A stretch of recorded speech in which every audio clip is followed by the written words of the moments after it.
열방 중에 찬양 받으실 하나님을 찬양합니다. 아멘. 우리 앞뒤 전후 한번 인사하겠습니다.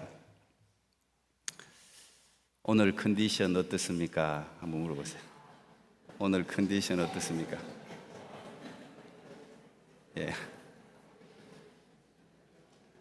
우리가 그 외국 사람들도 만나면 항상 How are you doing? 내지는 뭐 How are you feeling?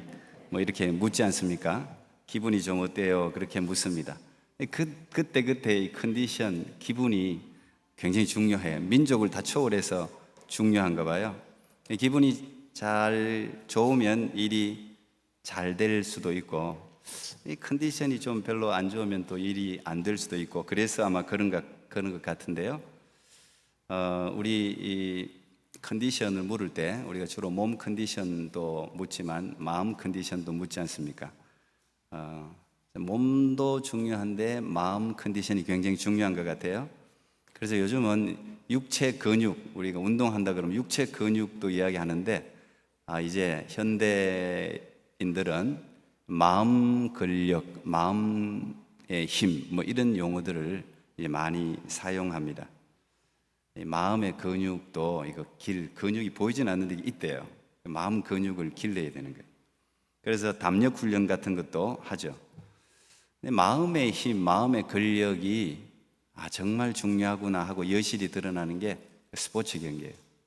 지금 오늘 폐막식이나요? 하여튼 프랑스 파리에서 지금 하계 올림픽이 진행이 되었었는데, 보니까 모르겠어요. 오늘 아침에 보니 금메달 수로만 대한민국이 8위고 캐나다가 11위더라고요. 굉장히 그래도 우리가 여기 살건 대한민국에 살든 좋은 나라에서 살고 있는데요. 우리는 그냥 금메달 그럼 못 받으면 막 이렇게 또 어떤 사람은 비난하기도 하는데, 세계 전체 민족들이 다 그것도 가장 그 나라에서 우수한 사람들이 모여서 금메달 받는 거 진짜 힘든 일입니다. 하늘의 별 따기 같이 힘든 일이에요.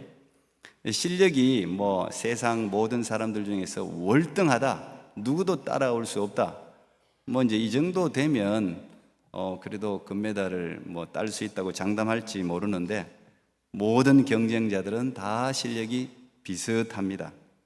그래서 중요한 게 뭐라고요? 선수들의 멘탈입니다. 그 멘탈이 엄청나게 중요하더라고요. 보니까 금, 은, 동 색깔을 바꿀 뿐 아니라 탈락할 수도 있고 올라갈 수도 있고 그런 것 같습니다. 우리도 시험 치면은 별거 아닌 시험도 얼마나 부담스럽습니까?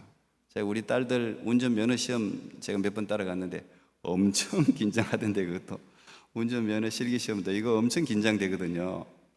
사람을 잘 만나야 되더라고요. 분명히 잘했는데 어떤 사람은 패스, 어떤 사람은 그것도 이거 심사하는 사람 컨디션이 좋아야 돼. 하여튼 밥을 좀 많이 먹고 오든지. 이 컨디션이 이게 중요한 거예요. 그래서 엄청난 부담감을 어떻게 벗어버리고 평상심을 잘 유지하느냐, 이게 이제 선수들이 그게 프로냐 아마추어냐 이걸 결정하는 것 같아요.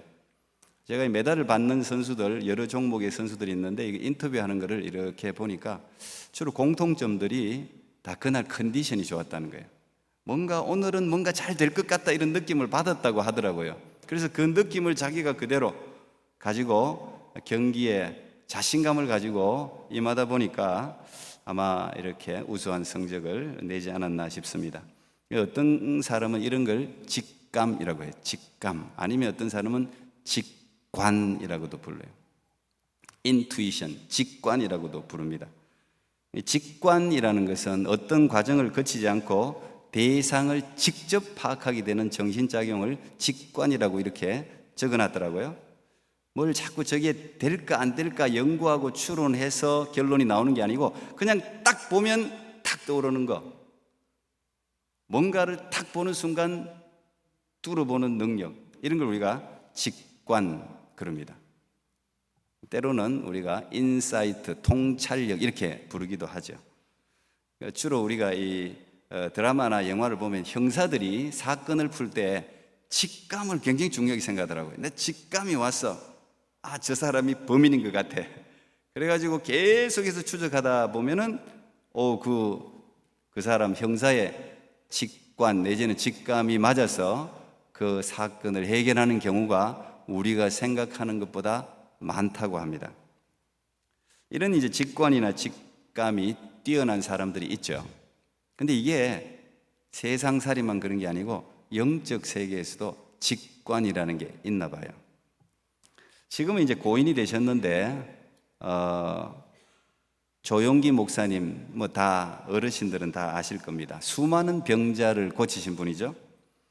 전 세계적으로 저는 이제 어릴 때 이분 보고 자랐으니까 전 세계적으로 한국의 대통령 이름은 몰라도 조용기 목사님, 데이빗 조 그러면은 다 알 정도로 굉장히 실제로 유명하셨습니다. 지금도 여전히 세계 최대의 교회인 여의도 순복음교회를 개척해서 이렇게 세우셨는데 어떻게 그렇게 일으켜 세울 수 있었을까 모르겠어요. 뭐 다 분석하는 사람에 따라 다 다르겠지만 뭐 두 가지 크게 들라면 저분의 쉬우면서도 파워풀하고 살아있는 하나님의 말씀과 그 다음 저분의 가지고 은사인 신유, 치유, 기적의 은사 아마 그것이 그 교회를 일으켜 세운 동력이 된 것 같아요.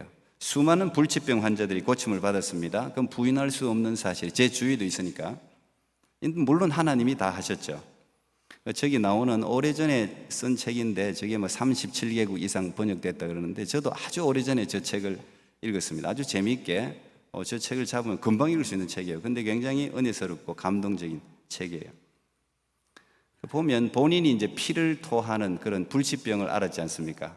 그런데 기적적으로 자신의 병이 치유를 받습니다. 병원에서 죽는다 그랬는데 살아났단 말이에요.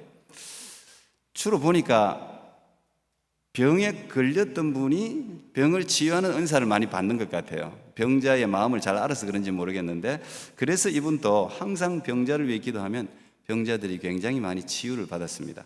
제가 이분 책을 보고 아니면 또 이분의 간증을 제가 들으면서 제 마음에 딱 이렇게 도전이랄까 이제 그런 걸 받은 게 하나 있는 뭐 많지만 하나를 들자면 이분은 병자가 오면 이분한테 오는 병자들은 주로 의사들이 안 된다고 한 병자들이 많이 온단 말이에요.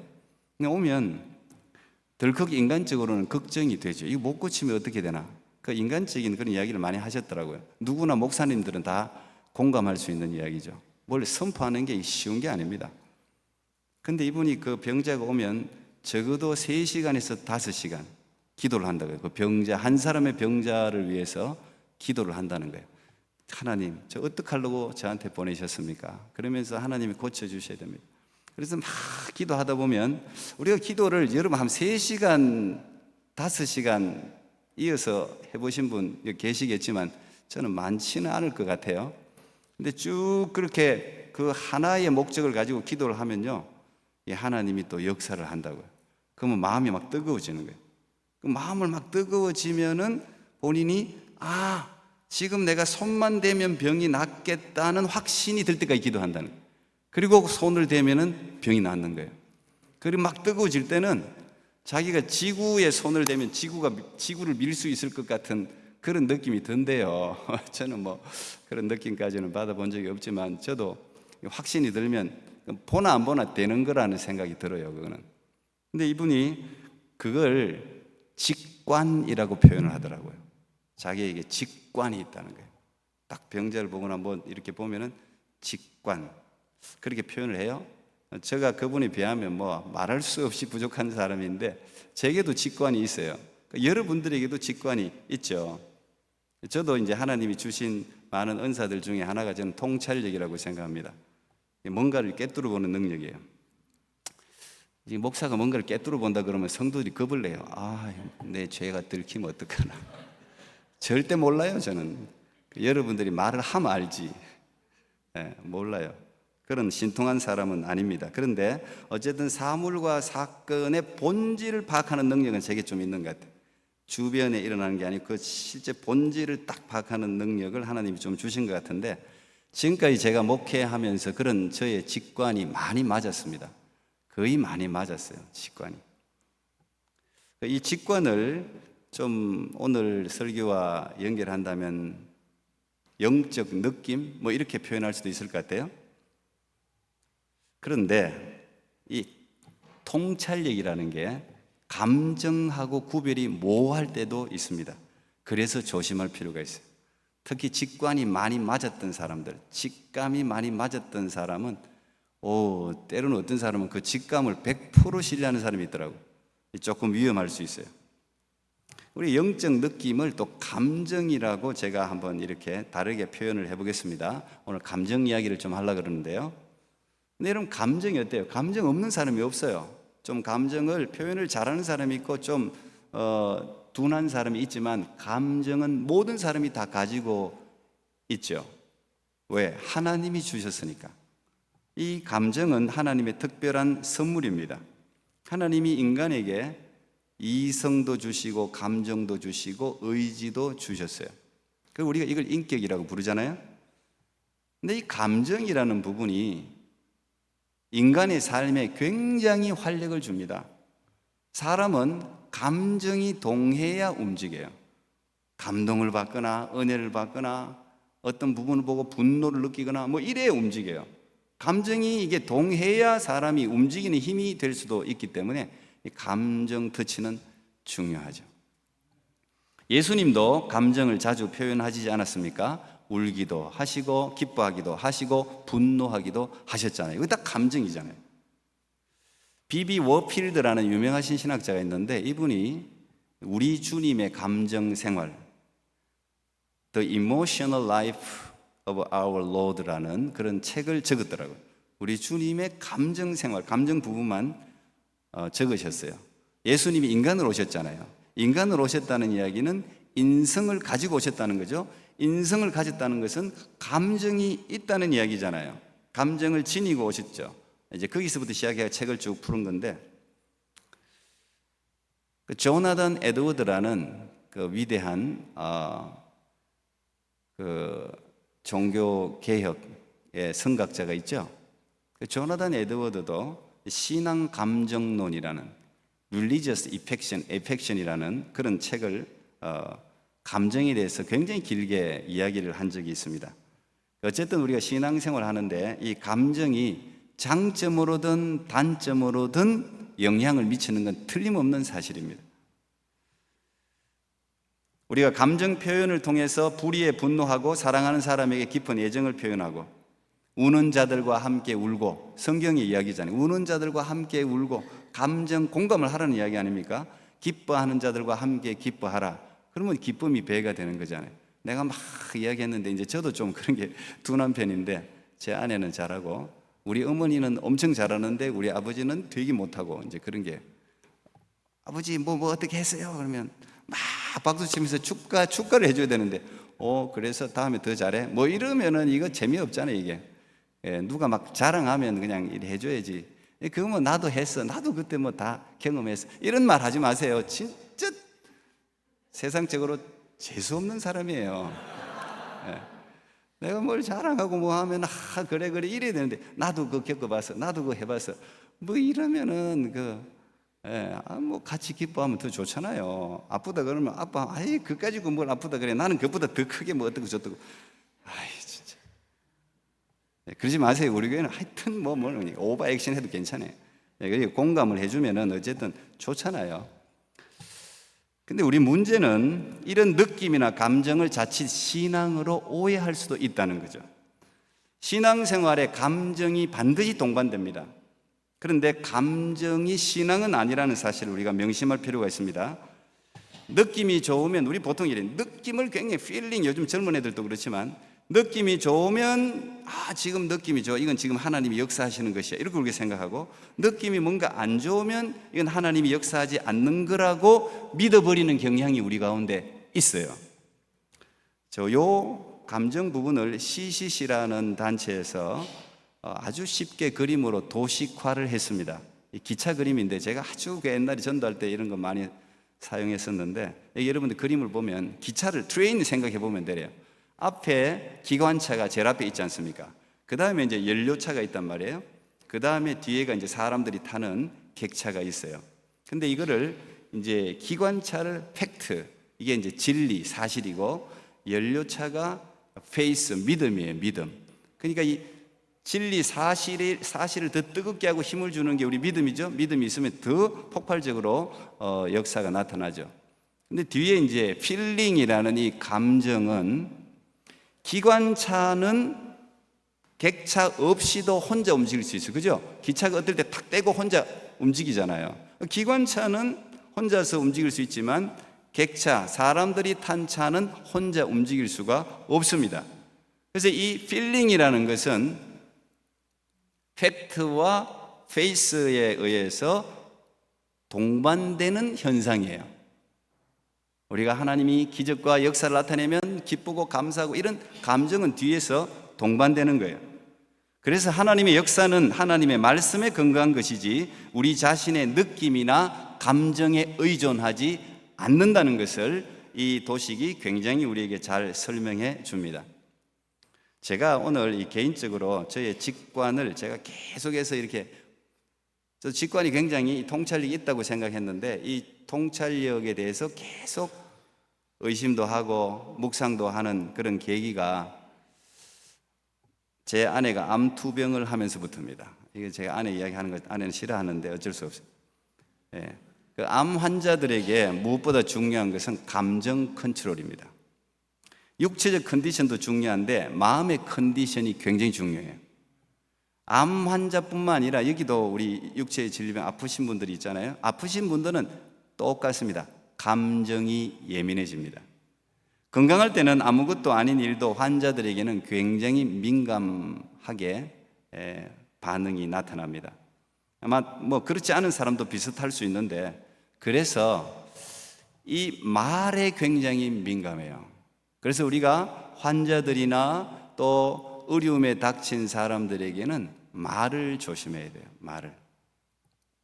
나는 평소에 하던 대로 내 말 습관대로 툭 던진 말이 그 사람에게는 비수가 되어서 상처를 줄 수 있습니다. 왜? 굉장히 연약한 상태에 감정적으로 민감한 상태에 있기 때문에 그렇습니다. 우리 교회적으로 치면 초신자들에게는 항상 말을 걸러서 해야 돼요. 믿음이 약한 사람들에게는 우리 믿음이 신앙생활 오래 한 사람들이 우리한테 맞춰갖고 우리 말하는 습관대로 이야기하면 그 사람들은 굉장히 큰 시험에 들 수가 있습니다. 특히 신상에 관한 말은 정말 조심해야 돼요. 너 결혼을 왜 안 했느니 뭐 어떻다 이런 거 있잖아요. 조심해야 돼요. 예. 개인적인 말은 다 조심하는 게 좋아요. 나는 그것을 받을 만한 믿음이 돼도 초신자나 연약한 사람들은 받지 못하는 경우가 많습니다. 제 아내는 감정을 잘 드러내지 않는 사람인데, 그건 감정이 없다는 말이 아니고 아픈 거를 아프다고 잘 투정을 부리지 않는 편입니다.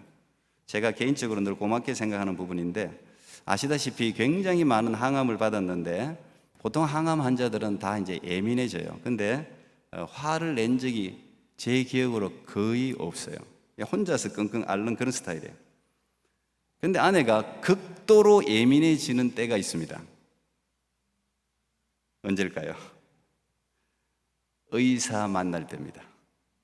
의사 만날 때.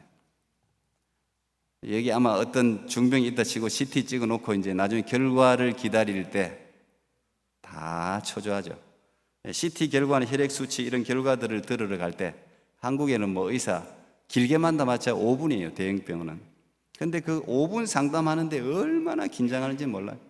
그날 긴장하는 게 아니에요. 벌써 몸이 반응을 해가지고 벌써 딱 보면 제가 알아요.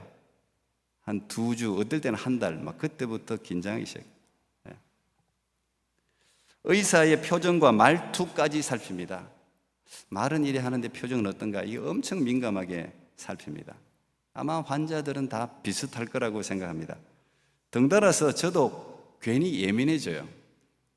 제가 늘 누구보다 아내를 위해서 기도를 많이 하지 않습니까? 의사를 만날 때 제가 기도하면서 나름대로 제게도 직관이라는 게 있잖아요. 제게도 하나님이 주신 그런 음성이 있지 않습니까? 그래서 나름대로 저는 또 제 기도대로 기대를 가지고 의사를 만날 때가 있죠. 그런데 그렇게 잘 맞던 저의 직관이 거의 맞지 않는 경우가 많아요. 이걸 아내를 통해서 몇 번 제가 반복하면서 제 직관을 의심하기 시작했습니다. 그런 묵상 속에 떠오른 말이 오늘 설교 제목입니다. 신앙은 감정을 넘어 존재한다. 제가 이제 이 문장이 딱 머릿속에 떠오르면서 잊어버릴까봐 그냥 제가 이 셀폰 메모장에 적었습니다. 적어놓고는 잊어버렸습니다. 적는다고 다 여러분 게 아니더라고요. 근데 멕시코 선교 때 제가 갑자기 아까 영상 보셨지만 갑자기 제가 설교를 제가 스스로 또 한다고 해가지고 뭐 아무것도 없어가지고 그냥 셀폰에 메모장에 제가 설교를, 왜냐하면 또 통역을 해야 되니까 뭐 갑자기 통역할 수 있는 그런 건 아니니까 제가 다 적었어요. 적으면서 보니까 그 메모장에 신앙은 감정을 넘어 존재한다, 이걸 딱 이렇게 적어놨더라고요. 그래서 내가 적어놓고 잊어버렸구나, 내가 우리 성도들과 한번 나눠야 되겠다. 그래서 오늘 나누는 거예요. 이제 오늘 나누는 거예요. 신앙은 직관을 뛰어넘는 것입니다. 신앙은 감정보다 훨씬 우위에 있는 거예요.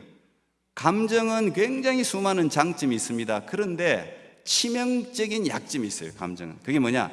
늘 흔들린다는 거예요. 자신의 컨디션에 따라, 사람들과의 관계에 따라, 비즈니스의 형통 유무에 따라, 누군가 내게 툭 던진 말에 따라 이 감정은 흔들려요. 오늘 아침에 기분 좋았는데, 여러분 그럴 때 있죠. 이 뭐야, 오늘 아침에 엄청 좋았는데 갑자기 왜 이래, 뭐 이런 거 있잖아요. 감정이 그만큼 치명적인 약점으로 흔들려요. 그런데 신앙은 흔들리지 않습니다. 말씀은 흔들리지 않습니다. 하나님의 약속은 흔들리지 않습니다. 제가 이 설교 제목을 떠올리면서 제 머릿속에 바로 탁 떠오른 성경 구절이 오늘 여러분과 함께 읽은 잠언 16장 9절 말씀이었어요. 같이 한번 더 읽어봐요. 사람이 마음으로 자기의 길을 계획할지라도 그의 걸음을 인도하시는 이는 여호와시니라. 제가 여러 번역서로 읽어봤습니다. 공동번역은 사람은 속으로 제 할 일을 계획해도 그것을 하나하나 이루시는 분은 야훼시다, 이렇게 번역해놨더라고요. 영어 번역도 다 다릅니다. 물론 대동소이하지만 우리가 너무 자주 인용하는 성구죠. 주로 이 성구를 언제 인용하냐? 어떤 프로젝트를 계획하고 난 후에 이 플랜을 하나님께서 선하게 인도해 달라는 그런 차원에서 이 말씀을 인용하는 경우가 많습니다. 저는 오늘 말씀 제목을 생각하면서 이게 탁 떠오를 때 그냥 제가 개인적으로 이렇게 해석해 봤어요. 이 말씀을, 사람의 마음에 어떤 느낌이 강하게 온다고 해서 하나님이 혹은 신앙이 그 느낌대로 작동하는 것은 아니다. 하나님의 일은 결국 하나님이 작정하신 대로, 하나님이 이미 결정하신 대로 성취된다. 저는 이렇게 그걸 해석이 되더라고요. 영어로도 The Lord determines His steps, 이렇게 적어놨죠. 다른 번역서에서는 directs, 이렇게 번역을 해놨습니다. 무슨 말입니까? 하나님이 결정하신 대로 인도한다는 이야기입니다. 하나님이 지시하신 대로 우리의 발걸음을 그곳으로 인도한다는 이야기예요. 하나님이 이미 결정한 곳으로 인도하기 위해서 어떻게 해야 됩니까? 가는데 장애물들이 많잖아요. 그걸 하나님이 다 제거하시고 그것을 변경시킨다는 거예요. 우리가 이걸 기적이라고 부르는 거예요. 이스라엘 백성들을 하나님이 지시하신 가나안으로 인도하기로 결정하셨기 때문에 하나님은 그들에게 최대의 장애물인 홍해를 갈라버렸죠. 바닷물을 갈라버렸잖아요. 그리고 가나안으로 하나님이 지시하신 대로 인도하기 위해서 길도 없는 광야의 길을 내버리죠. 바위에서 샘물이 솟아나게 했죠. 우리는 이걸 다 기적이라고 부르죠. 하나님이 지시하신 대로, 결정하신 대로 인도하는 과정 가운데 있는 거예요. 그들이 마음으로 계획해서 가는 길이 아니죠. 이스라엘 백성들이 그렇게 될 것이라는 느낌으로 그들이 가나안에 들어가지 않았죠. 오히려 그들은 늘 불안하고 두려워했습니다. 어려운 환경을 만날 때마다 이스라엘 백성들, 아니 믿음의 영웅들은 다 두려워했습니다. 어둠의 감정들이 그들을 지배했어요. 그때마다 하나님이 그들에게 말씀하신 게 있습니다. 우리가 가장 좋아하는, 어떻게 보면 병자들에게 신방 갔을 때 목사님들도 가장 많이 인용하는 말씀이 이사야 몇 장 몇 절? 두려워하지 말, 벌써 띄워버렸어. 이사야 41장 10절, 저거 뭐 암송구절 아닙니까 여러분? 같이요, 시작. 두려워하지 말라, 내가 너와 함께 함이라. 놀라지 말라, 나는 내 하나님이 됨이라. 내가 너를 굳세게 하리라. 참으로 너를 도와주리라. 참으로 나의 의로운 오른손으로 너를 붙들리라. 여러분, 성경만 곳곳에 아무데나 펼치면 나오는 게 아마 이런 말일 거예요. 이 말을 하나님이 누구에게 하셨느냐? 이스라엘 백성들에게도 하셨지만 찬찬히 살펴보면 놀랍습니다. 믿음의 용장들에게 이 말을 했습니다. 믿음의 조상 아브라함에게 그랬습니다. 위대한 지도자 모세에게 두려워하지 말라 그랬습니다. 전쟁의 영웅 여호수아에게 그랬습니다. 선교의 영웅 사도 바울에게 이야기했습니다. 다 이게 무슨 말이에요? 두려워하지 마라, 놀라지 말라. 여호수아, 모세, 사도 바울, 이런 믿음의 영웅들에게 이런 이야기 했다는 건 무슨 말이에요? 그 믿음의 영웅들에게도 감정적 동료가 있었다는 이야기죠. 하나님이 결정한 대로 인도하는데 두렵단 말이에요. 놀란단 말이에요. 사도 바울도 그랬잖아요. 무서웠잖아요.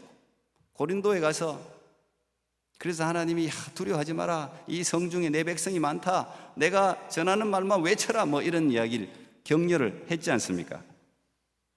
그러니까 성경의 위대한 인물들도 감정적 동요 때문에 멈칫하기도 하고 의심하기도 했다는 이야기예요.